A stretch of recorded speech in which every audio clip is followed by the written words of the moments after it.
Hello and welcome back to our Fostering Southwest podcast, on the road again in Dorset, in a very grand environment. Yeah.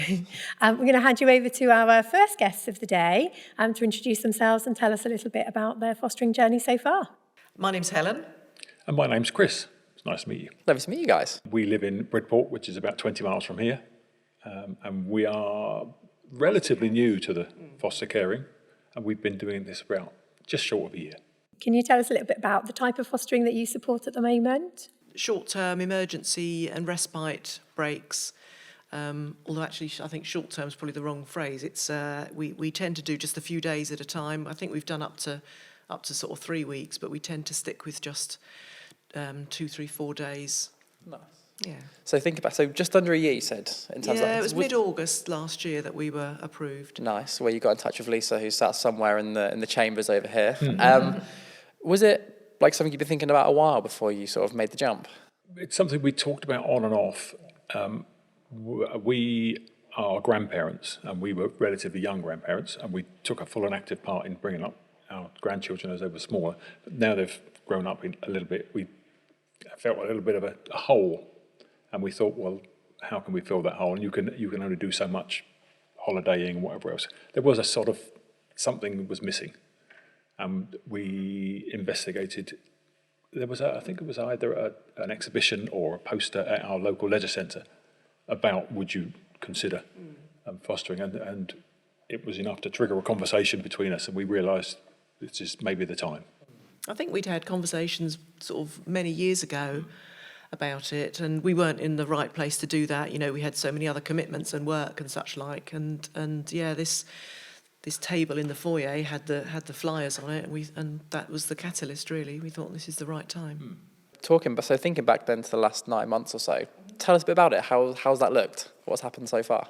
Well, the process was quite grueling, but not in a bad way. A really interesting reflection on our lives, our upbringing, the way we'd raise our own children and grandchildren, because it's quite deep.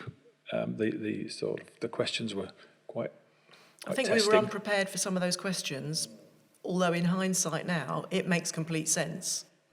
It felt like a long therapy session. And we came away from it sometimes really quite exhausted, but always it was a very positive experience. I think we had maybe half a dozen, 7 or 8 meetings. Visits, yeah. And each one lasted perhaps 2 hours. Something like that. And I think the first couple of those meetings, we were physically exhausted at the end of that day. You know, we'd get to sort of 7 o'clock in the evening and just felt as if we'd been through the washing machine, you know. Yeah. But it was interesting because you don't often get the chance as an adult to reflect on your childhood or the way you raised your own children, and things came up it was really interesting, quite refreshing. We are second time around, so we both had different experiences.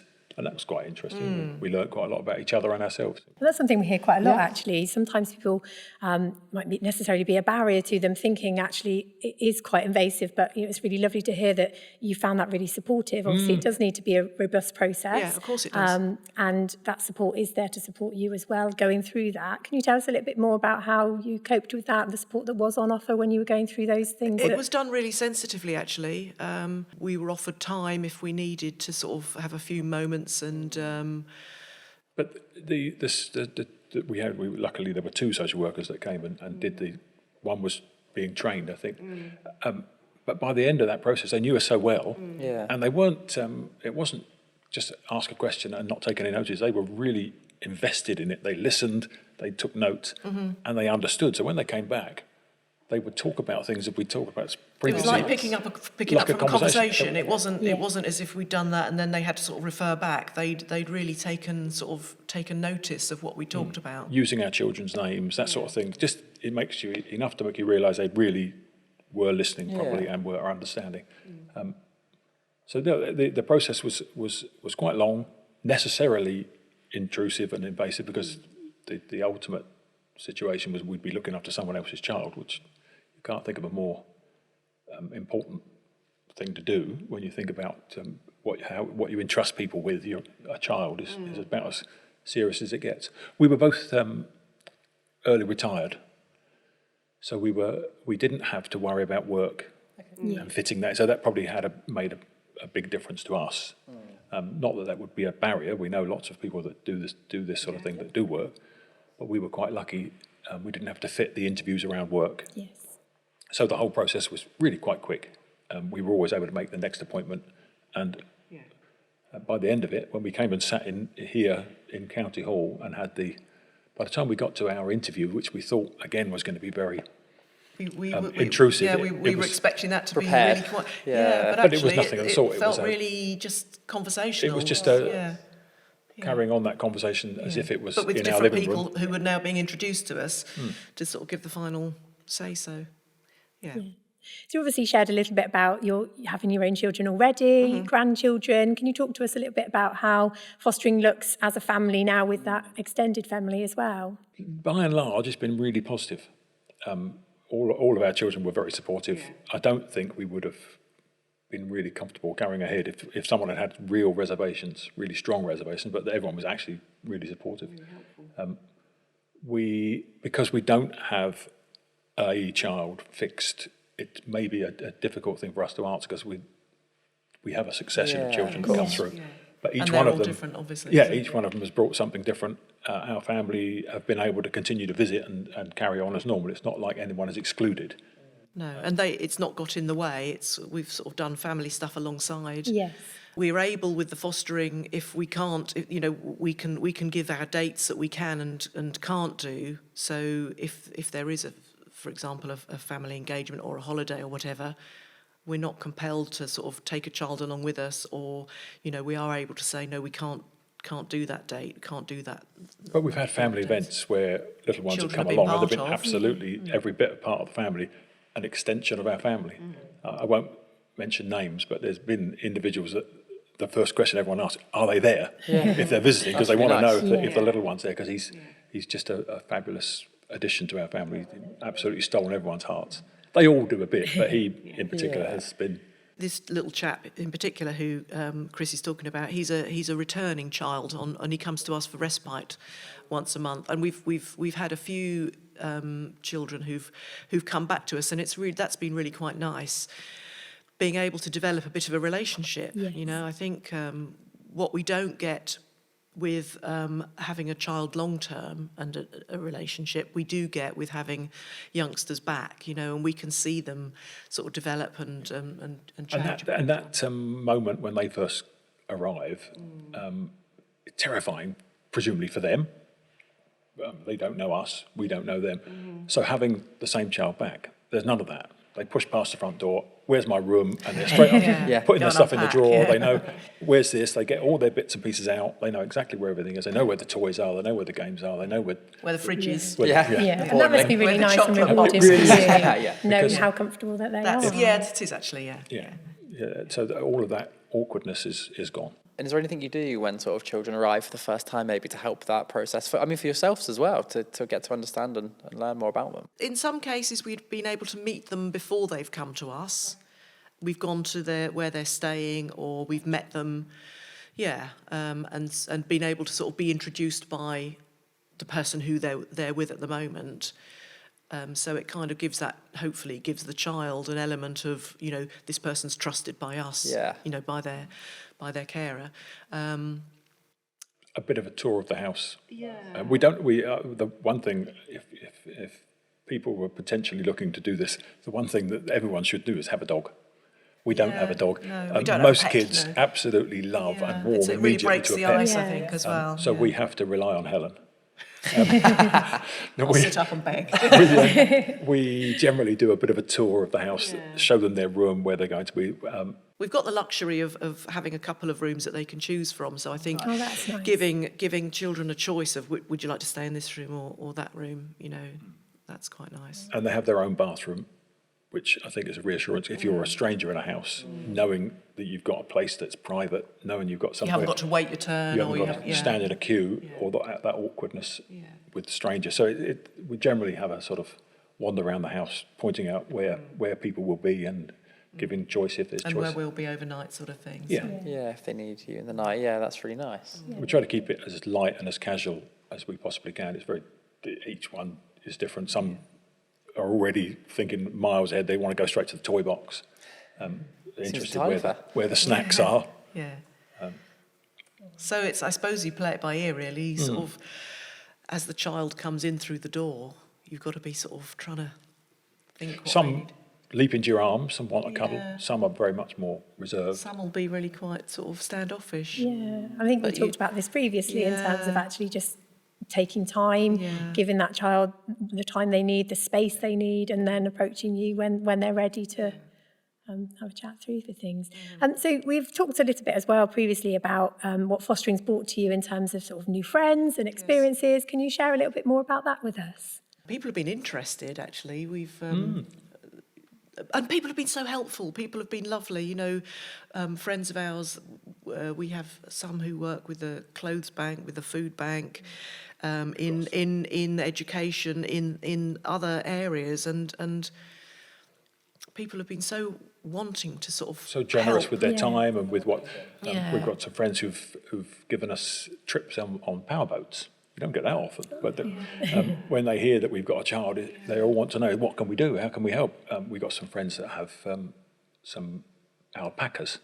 And Nice. we've used that many times just to sort of break the ice with the children, and they've absolutely loved it. So we feel as if, although we're there in the immediate here and now with the children, we've got so much support Yes. of other people who were able to sort of draw on. Which has been And if we think someone needs a little bit of extra encouragement, there's generally someone. And when someone's turned up without much in the way of clothing, it's quite useful not to have to necessarily go out and buy it, because that would be Well, sometimes an they don't unnecessary need that. It expense. might be that they've come straight from the sort of a court situation, and they just haven't had the chance to go and access their own things. So being able to be helped with just sort of a few bits and pieces to tide them over for 2 or 3 days has been really That's been handy. helpful. Yeah. And the social service has been fabulous. Really supportive. Every time we've had a child in advance, we've always had calls. This is who's coming. This is what this looks like. Here's some paperwork. And generally throughout, if there was ever a problem, Amanda, I will name her. Amanda is our social worker. She's been absolutely fabulous. She did the introduction. She did all that interviewing. Yeah. So we felt we really knew Amanda. And she really knows us, I think. And she's become a bit of a sort of family friend. She comes in, there's no formalities. Yeah. She'll plonk herself down. We know the coffee order. She knows where the coffee is. In a different sort of life, then she'd be lovely to have as a friend, but we realise that this is a sort of a professional working relationship. But we have that closeness. Hopefully she feels the same about us as well. But she's been all the way through. She's been really helpful, really friendly, really supportive, and we haven't had any major upsets. We're early. We're aware that there may well be, but we haven't had them. And all the way through, we felt that we knew what we would do and who we could call if there was a problem. Yeah. So it's We have been the journey has been. We've had our hands held up That's till now. amazing. And I think that's really important, isn't it? It's such a big life change for yourselves, like you say, Yes. from doing what you've done before and getting to that, having that real team around the child and the support from your local council, sort of the social workers and your friends and other foster carers. I think that's that's what makes the journey such a success, really, at the end of the day, isn't it? It could be overwhelming on your own, but we've never felt No, alone. we've not felt abandoned whatsoever. So in terms of any advice you might give to somebody thinking about foster caring, what would you say to them? I think if you're thinking about it, then you've taken a big leap and you're probably more than halfway there. There's nothing wrong in phoning up and asking, because my first inquiry, having picked up that flyer at the leisure centre, I phoned and it was the Fostering Southwest, and that was and then somebody called me back and we had a sort of maybe a 15-minute phone call. And then we sort of processed onto the Dorset side of things, and so we were helped all of the way. So if you're thinking about it, then pick up the phone. Pick up the phone. Yeah. And it might be that it's not for you just at the moment, but you won't be sort of pushed out. It'll be that I think the answer that you might get is thanks very much, but we'll have a conversation in a couple of years, or the process might make you realise it's not for you. Yeah. Because it's a process where all the way through you feel like you've got choices. You're not committing yourself on day one. You're also not committing yourself to any particular, or rather, you could say, actually, I'd rather have up to primary school age children, or I'd only deal with teens, or one at a time, please, or happy to look after disabled children. There are so many variations in there. I think we thought initially we were sort of waiting by the phone after we were approved. We thought the phone would ring and that would be it. We'd have a child brought to us. But then we realised actually we do have a choice, and if we can't do that, it's okay to say, look, I'm really sorry, I can't help on this occasion. So you're not compelled, once you're approved, to take the first child that comes along. And it does have to work for you just as much as the young person. This is it. You're allowed to have a lot, and so that's why it works for us doing the respite care. We can get on with other things in the background. I think for a longer term carer, then the child sort of becomes much more part of your family and moulds into what you're doing. I think with the short term stuff, we tend to try and just focus entirely on that child or children for that time that we have them, and we put our things can wait for a little while. And it's so rewarding. It's difficult to say how rewarding it is. It's good for your heart. There's not many things at nearly 62 that are genuinely uplifting for your soul and for your heart, but to see children coming through, having a fabulous time, looking forward to their next returning visit, it's been so rewarding. And it's really nice just to meet youngsters as well. Being around them, it makes you feel young. And they're just people, but a bit younger, aren't they? It's and they make you laugh, and you think, oh yeah. Each one of them's brought a real individual sense of fun and of fulfilment. And fulfilling, interest. That's the word. We've learned things from them as well, haven't we? Amazing. Well, it's been so lovely to meet you guys and hear your story. Thank you, yeah. But 100% I have to get Helen and Chris back on in another year's time to hear how your story's sort of grown and developed. Very different by then. Yeah, hopefully still positive. And still, but no, it's been lovely to meet you guys, and thank you for giving up your time today to come and talk. Thank you. Thank you. So we're going to be right back with our next set of guests, and see you all soon. Brilliant. So thank you for joining us for part one of this special podcast on the road here in the very fancy Dorset Council Chambers. So we are back now with part two with our next very special guest, Sally. Hi, Sally. Nice to meet you. Do you want to tell the viewers a bit about yourself? So my name is Sally. I am a fostering social worker within Dorset Council, and I work specifically with kinship foster carers. So I work in post-approval. So once a kinship foster carer has been approved through the fostering panel, I will then become their supervising supportive fostering social worker, and I will see them through their next part of their journey. Amazing. So you've obviously mentioned kinship foster care there. Can you tell us a bit more about that and what that actually is? So kinship foster care is a situation where a person is supporting a child who is known to them. It could be a family member, or it could be through a friendship or even a group or an organisation. They work with that child and know that child, and they're approved specifically to care for that child. With your role of being a supporting social worker, what does that look like? How do you support carers? So I will be their specific social worker, so I will be supporting them throughout their fostering journey. So that will be supporting them with all the fostering tasks that they need to undertake. So for an example, training, going through reviews. So they'll have an annual review each year. So I will support them through that and complete reports so that we know that they're doing what we need them to do. And we also celebrate what they're doing as well within that review. I will also support them day to day. So if there's any meetings that are taking place for the child, I will support them through that, child in care meetings, for example. And I'm available to them whenever they need me. So they can contact me whenever they like. That sounds lovely. And so what's a typical day look like for you then? So a typical day for me would be, I would usually see 1 to 2, possibly more, fostering families during the day. It could be anywhere in Dorset or even outside of the county. So I would visit them at home, and we would go through a number of different themes and topics within that conversation. So thinking about the child, what's happened for that child in the last month, and we talk about everything. So health, schooling, relationships, family time with their family. And we would have a really detailed conversation about what was going on for the child, any meetings that have happened for the child, making sure that their health appointments are up to date, And once we've done that, we would talk about training for that foster carer, ensuring that they are able to meet the mandatory training and other training that would be involved for them.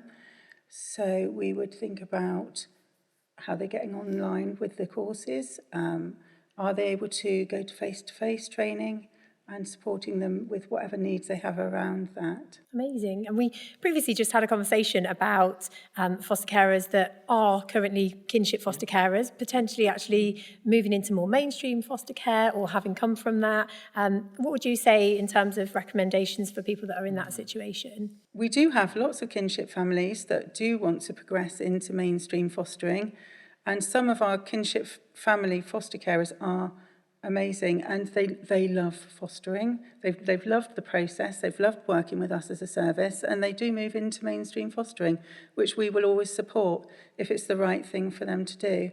And they would need to have an updated assessment. They wouldn't need to go back through all of the previous assessment, because we've captured that information. Yes. So it would be updating what we know has happened since that previous assessment. So yeah, we would welcome that. Amazing. And what do you think are like the most common questions or concerns foster carers, be it kinship or mainstream, might bring to you? I think a lot of them struggle sometimes with the training. Yeah. I think there's a lot of demands in terms of what we ask them to do, but we are there to support them through that process. Often they want to have more information about support as well, and support groups. So we do offer a lot of support groups around the county, and we like to get them involved with other carers. And we find that peer support for foster carers is really important.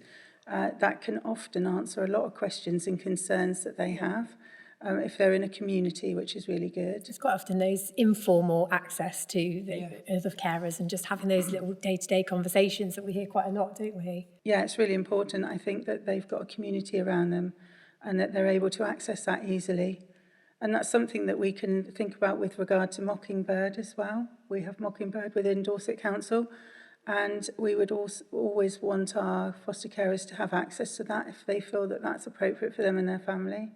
And that's a very supportive constellation of carers where they can access much more in detailed support around maybe short break care as well. And what would you say is the most rewarding part of your role? So for me, the most rewarding part of my role is really seeing children settle into their life with their carers, whether that's mainstream or kinship carers.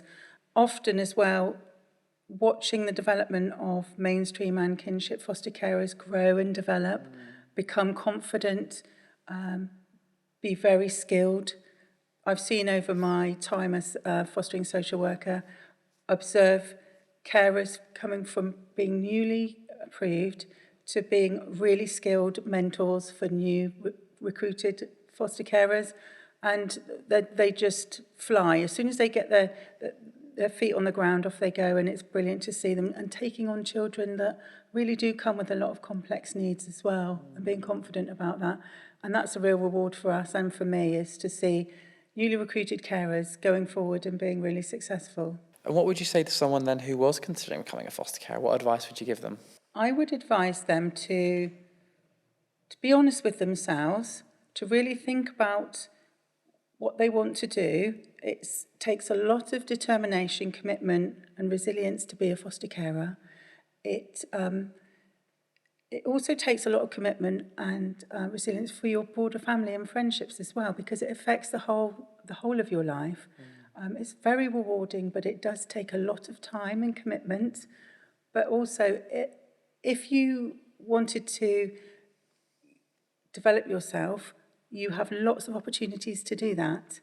And there is lots of learning opportunities through Dorset Council, through peer mentoring, and the assessment process itself is a learning opportunity. And my advice to people going through the assessment process would be to use that as a learning opportunity. We can offer mentors, we can offer specific support around different types of fostering. So it could be parent and child, it could be working with teenagers, and take as much information as you can It's that awareness, isn't it, as well? I think if you're looking at all those different opportunities that you might not have actually even been aware of before, actually that might be something of interest to you that you can then pursue further down the line. And it's not rigid either, is it? We hear time and time again that foster carers start doing one thing and actually then it just evolve with them, different ages, different types of fostering, and there is that openness to try different things and, like you say, be supported to get there as well. Yeah, and no two journeys are the same, no two are linear, nothing's linear in terms of fostering journeys, is that everyone's sort of goes their own path and will tread their own future in terms of it. And I think that's what's quite exciting about it when you speak to lots of different foster carers like we have already today, and through the history of the podcast and social workers like yourself. I think that what makes it so interesting is everything's so individual, no matter kind of what it is and where it comes from. Thank you so much for joining us, Sally. Thank you, Sally. We talked lots to prospective foster carers about the support that they would have available to them, having a supporting social worker. So it's been really lovely to hear today your side of it, of the journey and what that involves and the kind of things that you do alongside foster carers and build that bigger picture of that team around a child. So thank you so much. Thank you so much. Brilliant. Well, so that's guest 2 out of 4/5 done. Back shortly with the next. Hi, we're really excited to be joined by our next guest here in Dorset. So I'm going to hand you over to Christina to tell us a little bit more about herself and her role here in Dorset Council. Lovely to meet you. Thank you for having me. Hi, I'm Christina Matei, and I'm a team manager in our fostering service. I am part of our post-approval side of the service, and just in a very few words, post-approval is the side of the service where our foster carers are supported after they've been through their assessment and they've been approved to support our children. And I'm covering mainstream, the mainstream side of our service, and I support around 70 members at the moment. So that's my current role. So what does a day in the life of Christina look like then, within your role? Oh, a bit of everything. I come to work to begin with. Yeah. So I, like I mentioned, I do have a small team of around 7 people at the moment. I support mainly social workers, but I also do have a family support worker in my team. Our foster carers are the mainstream approved foster carers, and I've got around, I think, 80 families under me currently. Oh, wow. Amazing. Across those team members. I do a lot of things. Currently, today, as we are talking, I'm duty manager, which means every decision that needs to be made for children that need a home today, tonight, tomorrow. I am part of those meetings and support the right decision to be made for those foster children that we are looking for. I'm also part of meetings regarding matching, because obviously every single child has a profile, and we need to make sure that our foster carers are going to be able to meet those needs. I will be probably involved in some conversations with our foster carers about, their abilities to meet those needs. I will delegate our colleagues to contact other people that I feel will be able to support. And when we identify somebody that can support our children, on many occasions we need a support plan in place. Therefore, after it's secured and we know that the young person will going to go to a family, we are looking at a holistic plan of support, let's say, for some of them, and we can contact somebody else that will be, offering, let's say, daycare, or, let's say our foster carer tomorrow has training and we need to cover that period for them, etc. So it's a high level of ramifications sometimes, particularly when you are looking at supporting somebody on an unplanned way. So that's one of my duty hat. What I also do, I do a lot of supervision with my colleagues. I look at reviews. I support any emergencies that are coming in. I look at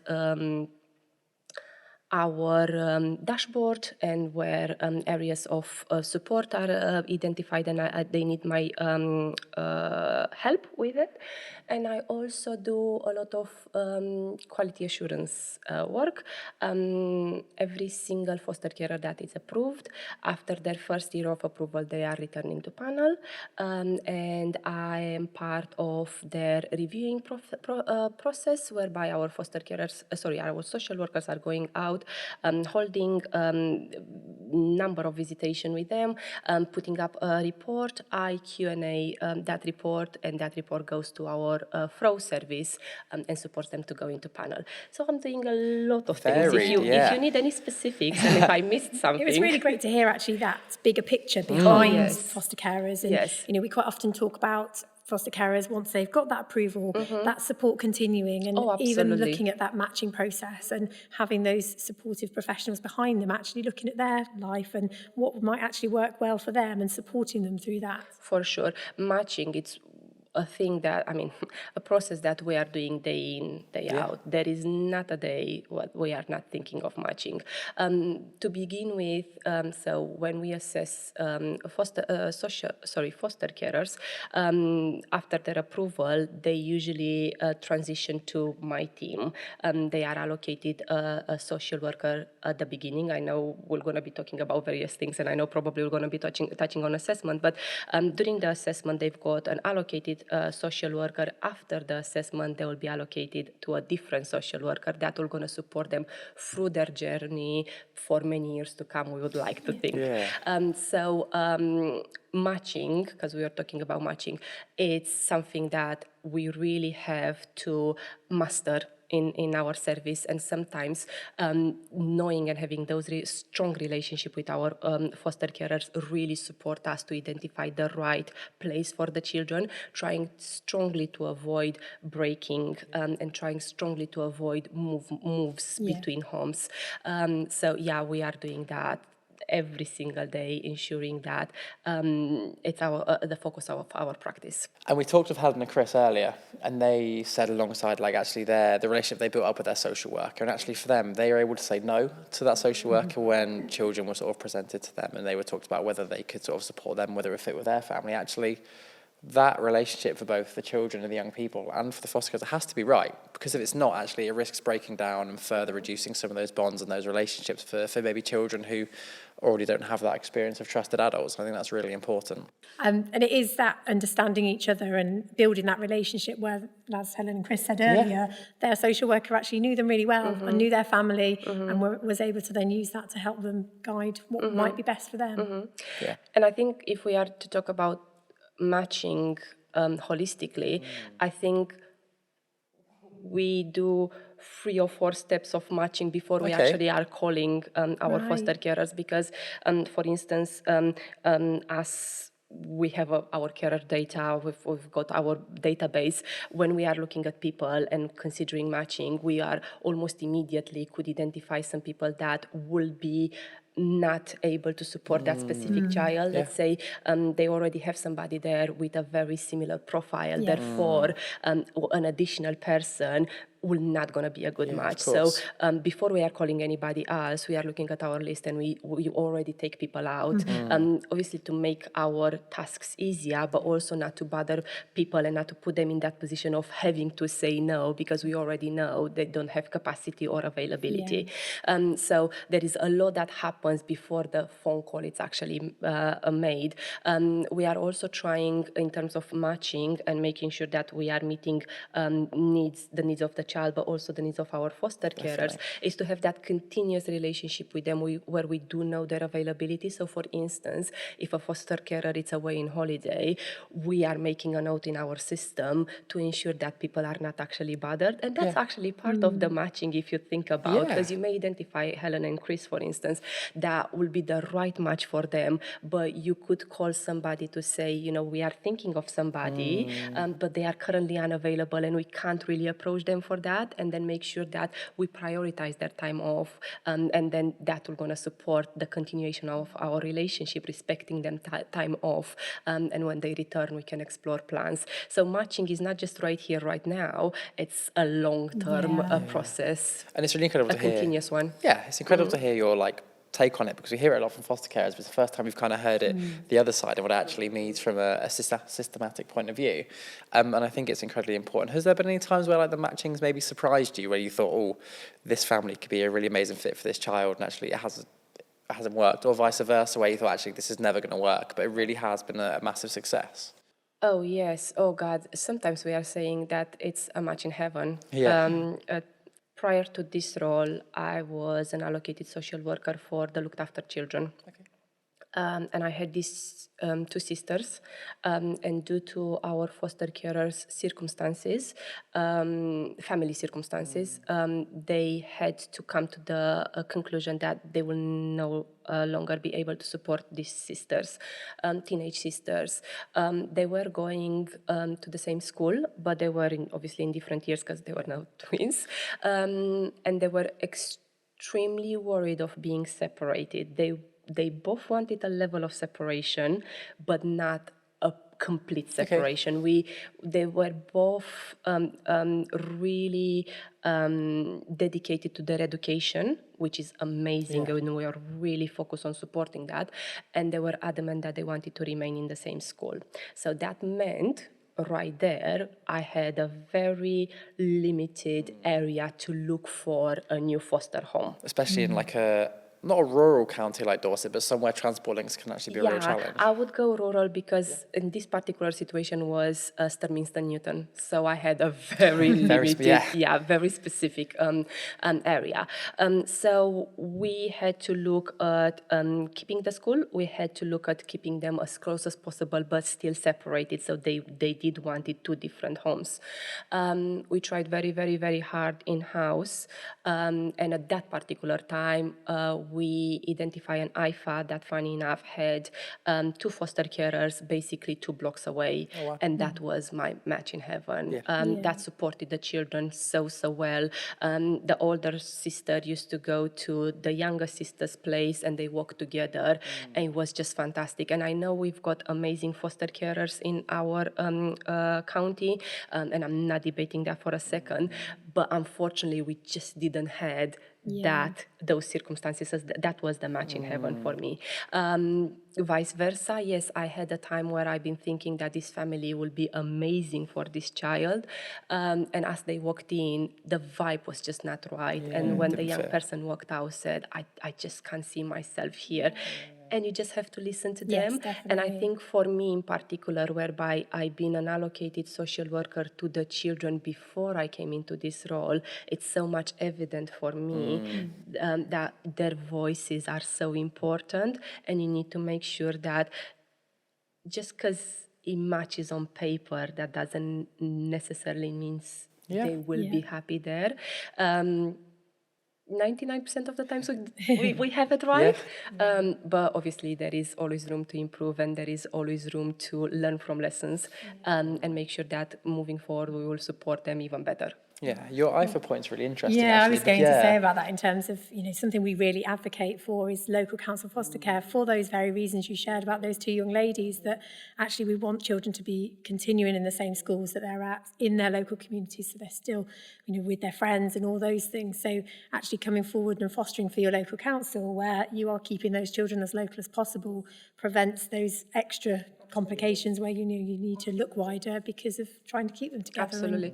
And in this particular case that I'm talking about, there was a very large group of siblings, very large, and it was essential for us to keep them in Dorset. So it was an element of compromising because we had IFAs, but in the same time, overall for them, being in the school they wanted to be, keeping them as close as possible. I mean, as part of the package, the support package, we ensured that the girls had every other weekend a sleepover, and obviously being next door, it was facilitated. There was nothing else that I needed to do, and they were able to see their brothers and sisters regularly because we formed a group for them to be in touch. So some of their siblings were supported by in-house. These particular two ladies were supported. Them central, exactly that. What we're trying to do is around that individual child. And the support, the package of support was definitely delivered by Dorset because they were still our children. So it worked perfectly for them. And I have to admit,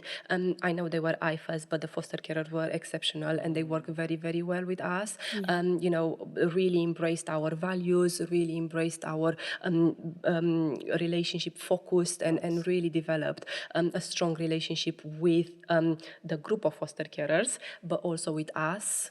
And I think that's the nature of the fostering market. I mean, actually, we are reliant upon IFAs. That relationship's super important. Having those strong working relationships, be able to work with them and go, actually, we know this family you have will be a fantastic fit, and we can work together to deliver it in such a relational approach is really important. IFAs are part of local council sufficiency, and the private agencies do have their place. I think, like you say, it's making sure we're working with them in the right way, isn't it? And I think even more, I had times, and again, going back to when I was a social worker in the looked after team, I had times when I did say to our foster carers, when I look at our foster carers, I feel that they are my equal, they are our colleagues. I know they are not employed by us, and we've got a different relationship if we think about contracts and, logistically on that admin side, but they are our colleagues. We talked about this earlier, didn't we? We are working together. Extended team around that child, that everybody wants the same thing. Exactly that, because the core of our intervention, it's the well-being and the safety of the child, and that's how we come together. And just because they represent the parents, and just because they have a level of contractual obligations with us, that doesn't mean they are less than my other colleagues in the service. And that's how we are treating that's how I like to treat my foster carers. And I think that's really important. It comes like a respect piece. We know there's lots of challenges in the fostering sector at the minute in terms of around pay and legality, contracts, pensions, etc. that the Department for Education are looking at and working on. I think we're all part of bigger picture conversations, but it's making foster carers feel valued, and it's that piece around foster care being a career versus what it means to someone, and it is different for everyone, but I think we can all say that the work they do is absolutely phenomenal, and actually to be able to support them and deliver alongside it and see them in that way is just, it's a no-brainer to me for someone who's a lot newer to fostering than like yourself, for example. Yeah, no, absolutely. I would agree. And I think obviously that supports building our relationship, to a stronger level, them knowing that they are heard, them knowing that, their views and opinions are valued. And I think the way we are doing this is by the support that we are offering. So we have our support groups in place. We've got our forums. We meet with our foster carers every 3 months. And as we are such a large rural county, we are trying to be very flexible. We organize our meetings with our foster carers around the county. We've got a large community in Weymouth and Portland, but obviously we've got people in Sherborne, and we've got people in, Poole side of our county. So we are trying to meet everybody, and we are trying to rotate ourselves so people don't feel limited. North Dorset, it's one of the areas that are the furthest away from me, but that doesn't mean we're not going to go there, and that doesn't mean we don't have foster carers there. And I have to admit, our forum attendance is becoming better and better. And we block an entire morning. I think we usually meet around 10 o'clock and we say goodbye around 1 o'clock. So we've got people that can come and have a space to share things, share views. And we also have this routine of collecting views and have a principle of you said, we acted. So every time we collect something and we progressed with, an action, or a policy was updated, or whatever the case is, we go back, because obviously 3 months later down the line, you can have a level of resort, or at least you can say, we put it forward to our head of services and they are looking at whatever was requested by you, and we offer them regular updates. And on those during those forums, we also talk about updating our services. So let's say, our staff changes, or, team members are moving teams, etc., etc. They are also updated. So it's easier. It's an easy way of communication with our foster carers. And our tendency could be anything from 5-7 families to 20 families. But we do know that them as a community have a very strong relationship between themselves, and they cascade the information. So they may have a representative from the north side of our county, but as they are there, when they are meeting for their support meetings or for their coffee mornings or etc., we know that that message is going to be shared. And on the back of our forums, we do send newsletters out, and everything that is agreed or any actions that are being put in place are communicating via that avenue as well. So in terms of the need within Dorset for foster carers, how many sort of children, young people do you have currently in the county? in the area? In December, we had roughly 470 children that were in our care. I think around 250 of those children were in our in-house foster carers, the rest being supported under different plans. I think this morning I spoke about this, so hopefully my numbers are correct. At the moment, I think we have around 420 young people in our care, so that number has reduced since December, and those numbers have reduced for a few reasons. One of them being an SGO, so their foster carers were grounded on SGO, which means that our foster children were going to be remaining in the care of their families, which we always advocate for. Some of them could have returned to their families. I don't know how much you've been talking about this, guys, but one of our tasks as social workers is to work and to look at reunification. 100%. And every so often, even more now, we do return the looked after children in the care of one of their parents, which is an amazing celebration. I think that's what you said before. I think that has to be the end goal for everything, doesn't it? I think for some children it's not appropriate entirely, but actually for a lot of them and for where at all possible, that has to be what we're all working towards.